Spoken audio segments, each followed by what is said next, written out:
14 अगस्त 1947 की रात। यह वो रात थी जब हिंदुस्तान के लोग सदियों की गुलामी से निकलकर आजादी की दहलीज पर खड़े थे। करोड़ों भारतीय इस लम्हे का बेसब्री से इंतजार कर रहे थे, लेकिन सुबह होने से पहले वो जश्न की रात एक ऐसा जख्म दे गई जो आज तक नहीं भरा। हमारे देश को अंग्रेजों की गुलामी से आजादी तो मिल गई थी, लेकिन जाते जाते अंग्रेज अखंड भारत में ऐसी ज्वाला भड़का गए जिसे 15 लाख मासूम लोगों के खून से बुझाया गया।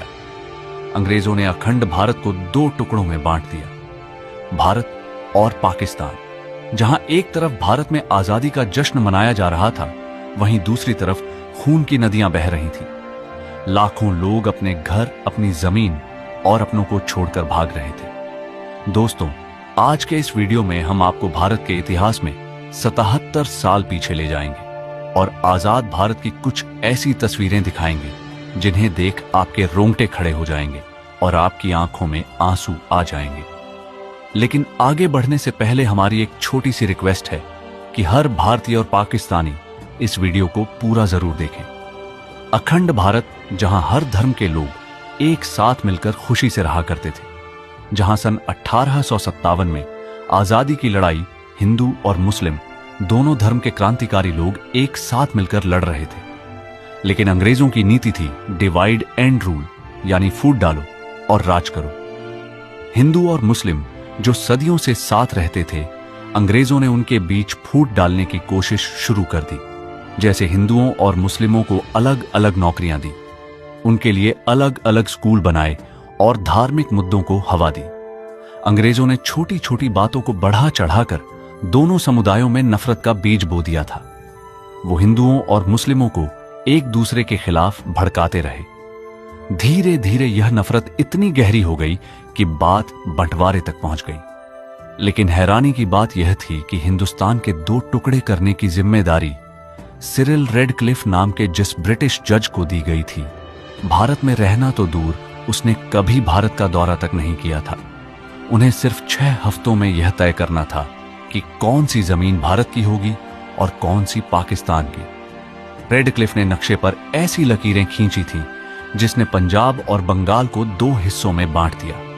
यह लकीरें इतनी जल्दबाजी में खींची गई कि कई गांव, कस्बे और परिवार रातों रात भटक गए। लोग सुबह उठे तो पता चला कि उनका घर भारत में है, लेकिन खेत पाकिस्तान में।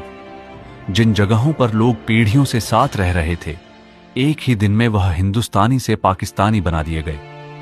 ये फैसले ना जमीन को समझकर किए गए, ना लोगों से पूछकर। बस एक अंग्रेज की कलम चली और इतिहास हमेशा के लिए बदल गया। दोस्तों, आजादी के वक्त जब बंटवारा हुआ तो हिंदुस्तान में बारिश का मौसम था। नदियां उफान पर थीं। बाढ़ की वजह से किसानों की फसलें बर्बाद हो चुकी थी। करीब 2 करोड़ लोग अपने घर छोड़कर इधर से उधर भाग रहे थे। जहां एक तरफ लाखों हिंदू पाकिस्तान से भारत की ओर पलायन कर रहे थे, वहीं दूसरी तरफ लाखों मुस्लिम भारत से पाकिस्तान की तरफ भाग रहे थे। इस वक्त अपनी स्क्रीन पर आप दिल्ली से लाहौर जाने वाली ट्रेन की वीडियो फुटेज देख रहे हैं। लोग ट्रेनों की छतों पर बैठकर सफर करने पर मजबूर थे और जिन्हें ट्रेन नहीं मिल रही थी, वह लोग ट्रकों में बैठकर पलायन कर रहे थे। कुछ लोग बैलगाड़ियों का सहारा ले रहे थे, तो कुछ परिवार साइकिल पर ही अपना जरूरत का सामान लाद कर एक देश से दूसरे देश की तरफ दौड़े चले जा रहे थे। जहां एक तरफ करोड़ों लोगों के लिए आजादी किसी वरदान से कम नहीं थी, वहीं लाखों लोगों के लिए यह एक अभिशाप बन चुका था, क्योंकि अपना सब कुछ छोड़कर जान बचाते हुए दूसरे देश में भागना किसी भयानक सपने से कम नहीं था।